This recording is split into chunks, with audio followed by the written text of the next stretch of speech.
maalin wanaagsan kulanti wanaagsan halkan waa Som Canada TV wararka maanta aan idin hayno kuwooda ugu waaweyn waxaa ka mid ah Xasan Sheekh Maxamuud oo hal arrin uga hadlay sababta uu markale isugu soo taagay qabashada xilka madaxweynaha Soomaaliya xildhibaan Professor Maxamed Cumar Dalxa oo 20 sano kadib loo diiday inuu u tarsamo markale kursiga xildhibaan ee golaha shacabka ee deegaan doorashadiisu tahay degmada Baraawe maamulka Jubbaland oo amar dul dhigay shaqaalaha ajaanibta ah iyo ra'iisul wasaaraha Soomaaliya Maxamed Xuseen Roble oo qorshe isaga u gaar ah kulan kala yeeshay guddiga xalinta khilaafaadka Soomaaliya qodobadaas iyo qodobo kale ayaan idin haynaa daawadayaal balse marka hore aan ku bilowno fadlan haddii aad nagu cusub tahay nagu soo biir oo subscribe saar channelkeena mahadsanid xildhibaan Professor Maxamed Cumar Dalxa ayaa 20 sano kadib loo diiday xilka xildhibaan ee golaha shacabka oo muddadaas dheer ku fadhiyay doorashada ka dhacaysa magaalada Baraawe ee gobolka Shabeellada Hoose ayaa waxaa sanadkan laga waayay liiska u tartamayaasha Professor Maxamed Cumar Dalxa oo 20kii sano la soo dhaafay xildhibaan golaha shacabka ahaa guddiga doorashooyinka heer dowlad goboleed ee Siid ee Koonfur Galbeed ayaa soo bandhigay 26 musharax oo u taagan 13 kursi oo doorashadooda ka dhacaysa magaalada Baraawe kursiga sumadiisu tahay hoob 80 waxaa isku diiwaangeliyay Aweys Xuseen Macalin Maxamuud Cismaan Jibriil waxaana sidaas kursiga ku waayay Professor Dalxa guddiga ma aysan sheegin sababta xildhibaan Dalxa ay uga saareen liiska musharaxnimada xildhibaanada golaha shacabka ee sanadkan tartamaya warar la helaya ayaa sheegay in madaxweynaha Koonfur Galbeed Cabdicasiis Laftagareen uu reebay xildhibaan Dalxa inuu sanadkan u tartamo xilka inkastoo la ogaa in Dalxa uu tiirarka ugu muhiimsan nabadii nolol ahaa madaxweyne Farmaajo ayaa laga yaabaa in xil safiir uu ku abaalmariyo Professor Dalxa iyadoo xildhibaannimada laga hor istaagay sanado badan kadib sidoo kale kursiga tirsigiisu yahay hoob eber 61 ayaa waxaa sanadkan mar kale u tartami doonin Sayid Cali Cabdulqaadir Macalin oo 5tii sano ee lasoo dhaafay kursigaasi ku fadhiyay xildhibaan Safiya Nuur oo baarlamaanka federaalka Soomaaliya ku fadhisay hoob eber 44 ee xildhibaan Maxamed Saciid Cabdullaahi oo isna ku fadhiyay hoob 250 xildhibaan Nuur Siido Baba oo ku fadhiyay hoob 160 kana mid ahaa baarlamaankii 10aad ayaa sanadkan ka soo muuqanin liiska xildhibaanada golaha shacabka ee lagu dooranayo magaalada Baraawe 13 kursi oo doorashadooda ka dhacaysa Baraawe waxaa ka qayb ah 3 kursi oo dumar oo kaliya loo xiray inay u tartamaan shakhsiyaadka caanka ah ee doorashadaasi baratanka kari doona waxaa ka mid ah Saalim Caliyow Ibrow oo sanado badan baarlamaanka Soomaaliya ka mid ahaa gudoomiyaha guddi doorashooyinka Koonfur Galbeed Yuusuf Cabdiqaadir Baafo ayaa sheegay in si dardar leh oo ku saleysan cadaalad ay ku wadaan doorashada Koonfur Galbeed xildhibaan Professor Dalxa oo ka hadlay kursiga laga reebayna waxa uu sheegay xildhibaan Professor Maxamed Cumar Dalxa oo ka hadlay kursiga ku fadhiyay oo uu sheegay in musharax iyo malxiis loo xiray meesha laga saaray nabadoonkii odayaashoodii ergadii beesha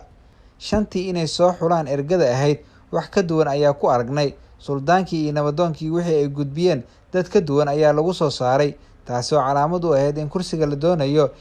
in si magacaabisa qof loogu keeno waxaan leenahay hambalyo xalaal caleyg ninka loo xiray iyo malxiiskii ku kacay ayuu yiri Professor Maxamed Cumar Dalxa oo 20kii sano ee lasoo dhaafay ku fadhiyay kursiga hoob eber 80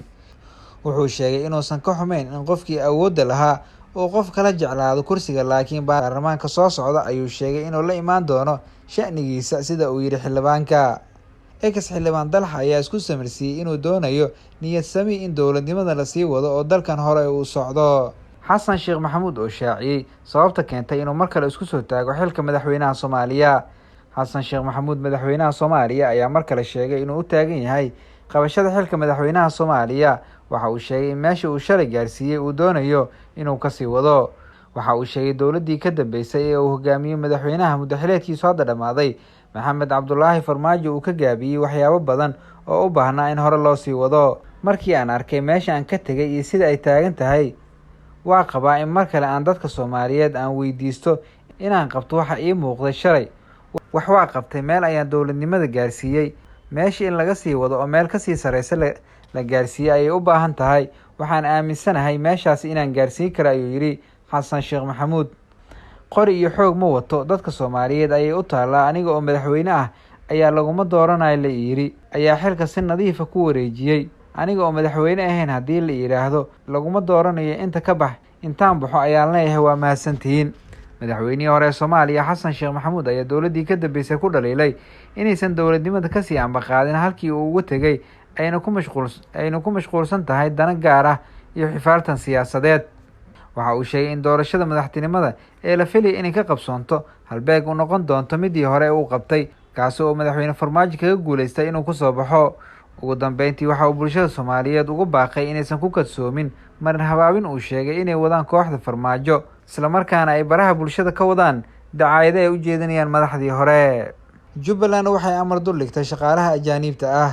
Wasaaradda Shaqada iyo Shaqaalaha Dowlad Goboleedka Jubbaland ayaa ku amartay dhammaan shaqaalaha ajaanibta ah ee ka howlgala deegaanada maamulkaasi inay si degdeg ah isku soo diiwaangeliyaan. Qoraal ka soo baxay Wasiirka Shaqada iyo Shaqaalaha Jubbaland Maxamed Axmed Cali ayaa lagu amray shaqaalaha ajaanibta ah in laga bilaabo 8 bisha labaad ilaa 28 bishan Febraayo, ayaa lagu yiri warqad ka soo baxday wasaaradda. ugu dambeyn, wasiirka ayaa sheegay in wasaaradda u gudanaysa waajibaadkeeda shaqo ay amreyso in dhammaan shaqaalaha ajaanibta ah ay u hoggaansamaan sharciga iyo amarka wasaaradda.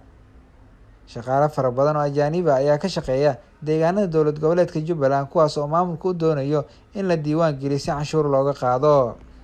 Ra-iisul Wasaare Roble waxa uu kulan la yeeshay guddiga xalinta khilaafaadka. Ra-iisul Wasaaraha Soomaaliya Maxamed Xuseen Roble ayaa xafiiskiisa kulan kula qaatay gudoomiyaha guddiga xalinta khilaafaadka doorashooyinka federaalka Soomaaliya Maxamed Cawil Warsame. Kulanka ayaa waxay uga wada hadleen sidii loo dardargelin lahaa habsami u socodka doorashooyinka, gaar ahaan midda golaha shacabka oo ka socota magaalada Muqdisho iyo maamulada kale ee dalka. Sidoo kale waxa uu kulanka diiradda lagu saaray in sidii guddiga qayb uga noqon lahaa hufnaanta doorashada, maadaama ay qabtaan dacwado iyo cabashooyinka ka dhasha doorashooyinka. Kulanku wuxuu ku saabsanaa is-xogwareysi ku saabsan arrimaha doorashooyinka iyo sidii loo dardargelin lahaa habsami socodka, hufnaanta iyo daahfurnaanta doorashada, ayaa lagu yiri qoraal ka soo baxay guddiga xalinta khilaafaadka doorashooyinka heer federaal. Guddiga xalinta khilaafaadka doorashooyinka ayaa guddi lafdhabar u ah doorashada, waxaana guddiga ugu dambeeyay go-aan uu soo gaaray natiijadii xildhibaano golaha shacabka oo la doortay.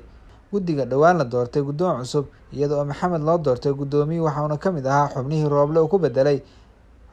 7 xubnood oo horey uga saaray guddiga xalinta khilaafaadka. Doorashada golaha shacabka oo weli ka socota dalka ayaa lagu wadaa in lasoo gabagabeeyo 25 Febraayo 2022, oo shirkii ugu dambeeyay golaha wadatashiga qaran ay ku go-aamiyeen in xilligaasi lasoo gabagabeeyey, mana caddo in lagu soo gabagabeyn karo waqtiga kooban ee ka haray 25 bisha.